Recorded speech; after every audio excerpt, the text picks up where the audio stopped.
আজ জুমার দিন।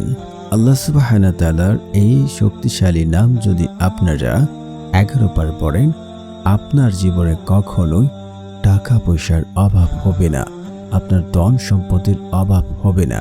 আপনি আল্লাহ তাআলার কাছে যা চাইবেন তাই পাবেন।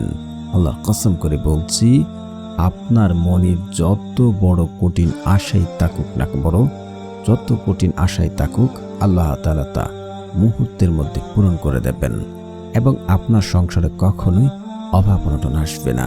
তো আজকের এই আমলটির দ্বারা ফলাফল পেতে হলে ভিডিওটা না টেনে সম্পূর্ণ দেখতে হবে, কোনো পয়েন্টে মিস হলে কাজ হবে না। আর যারা চ্যানেলটি সাবস্ক্রাইব করবেন তাদেরও মনের আশা পূর্ণ হবে ইনশাআল্লাহ। প্রিয় বন্ধুরা, যারা আজকের এই আমলটি করবেন, আপনাদেরকে বলে রাখছি ভিডিওটা টেনে দেখবেন না, খুবই গুরুত্বপূর্ণ ভিডিও।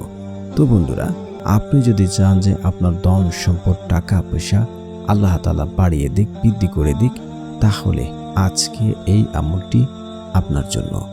আপনার জীবনে যত অভাব অনটন থাকুক, যত কঠিন আশায় থাকুক, আপনার দারিদ্রতা থাকুক, হতাশায় থাকেন, সব কিছু দূর হয়ে যাবে আজকের এই আমল দ্বারা।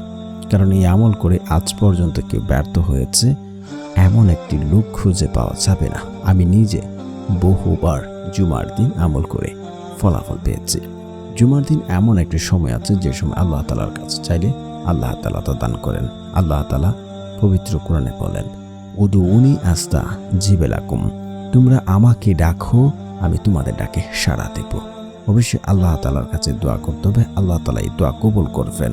তো দোয়া কবুলের জন্য কিছু শর্ত রয়েছে, যেমন পিতামাতার অবদ্ধ সন্তানের দোয়া কবুল করা হয় না, যে ব্যক্তি হারাম খাবার খায় তার দোয়া কবুল করা হয় না, এবং যে ব্যক্তি তাড়াহুড়া করে তার দোয়া কবুল করা হবে না, এবং আত্মীয় সম্পর্ক চিহ্নিতকারী ব্যক্তির তার দোয়া কবুল করা হবে না। এখন কথা হচ্ছে কিভাবে আমলটি করবেন।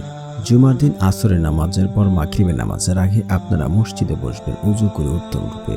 উজু করে বসে আপনারা মনে মনে চিন্তা করবেন আমার দোয়া কবুল হবে, আল্লাহ তাআলা আমাকে দেবেন। এমনটা ভাবলে আপনার দোয়া কবুল হবে 100% নিশ্চিত থাকেন। তারপর হচ্ছে আপনারা ইস্তেগফার পড়বেন। ইস্তেগফার আপনারা পড়ে নেবেন 21 বার। আস্তাগফিরুল্লাহ, আস্তাগফিরুল্লাহ, আস্তাগফিরুল্লাহ। তারপর হচ্ছে আপনার পড়ে নেবেন দুরূদ শরীফ 3 বার। সাল্লাল্লাহু আলাইহি ওয়াসাল্লাম, সাল্লাল্লাহু আলাইহি ওয়াসাল্লাম, সাল্লাল্লাহু আলাইহি ওয়াসাল্লাম। কারণ দুরূদবিহীন দোয়া কখনই কবুল হবে না। তারপর আপনারা আল্লাহ তাআলার এই শক্তিশালী নামটি পড়ে নেবেন। আল্লাহ তাআলার সেই শক্তিশালী নামটি হচ্ছে ইয়া বাসিতু, ইয়া বাসিতু, ইয়া বাসিতু।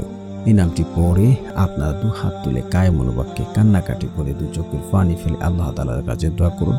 আপনার 2 চোখের পানি জমিনে পড়ার আগে আপনার দোয়া কবুল হয়ে যাবে ইনশাআল্লাহ, ইনশাআল্লাহ। একই না বড় বিশ্বাসে আমলটি করুন।